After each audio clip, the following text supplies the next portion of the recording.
Hi guys, Zachary Stockill here from retroactivejealousy.com, and I was going to call today's video the most shocking or surprising element of overcoming retroactive jealousy, but I realized this is really the most shocking or surprising, at least to me, element of any kind of personal development project or any kind of success, whether it's financial success or professional success, romantic relationship success.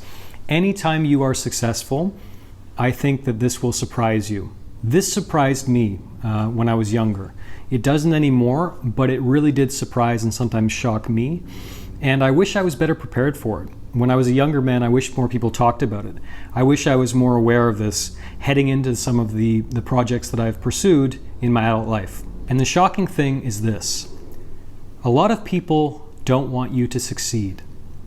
Now you might hear that and think, well, duh, I already knew that. No, this is what's really shocking. A lot of people who say they're your friends, people who are maybe even family, people who from the outside looking in, or even call themselves your supporters, people who you think are on your team, want you to fail. It's even worse than not wanting your success. They want you to fail because your success is personally threatening to them. Their lives are likely pretty unsatisfying. And if you're someone who takes personal development seriously or professional development seriously, there's the old line, haters gonna hate, but it's easier to deal with, randos on the internet or whatever. Like you're kind of expect that some people are going to be negative and just a lot of losers out there. Of course, the thing that is surprising, and this hasn't happened to me a lot in my life, but it has happened, where you'll find people around you, sometimes again, friends, family members, people you think are close to you. You'll find that when you have some success, it becomes very clear that these people don't want your success. They don't want you to be happy. They don't want you to be successful. And again, I think the reasons for that really boils down to it's personally threatening to them. Because if they see you achieving things that they feel like they can't, that's very threatening to the ego, and the ego doesn't like that kind of threat. So what do?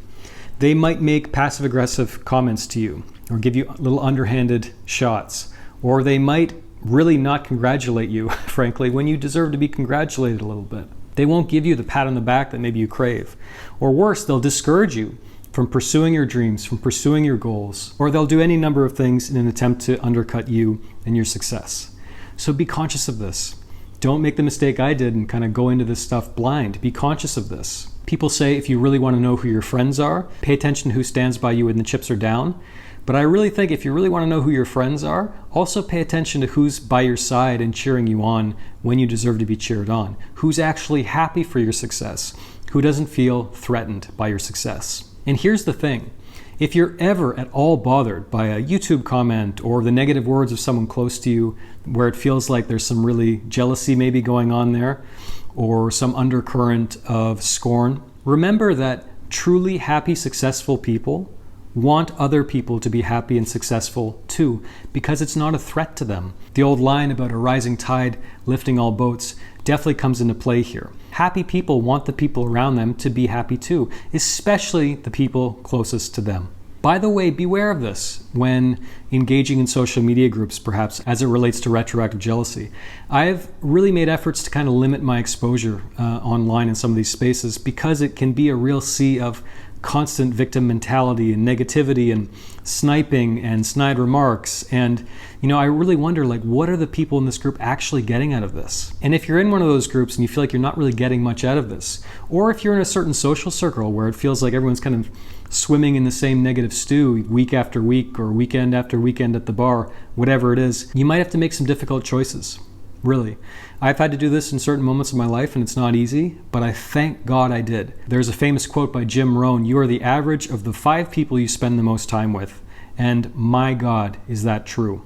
Very, very important to keep in mind as you work to pursue any goal, whether it's related to work, personal development, whatever it is. So there you have it, just a few random reflections from yours truly.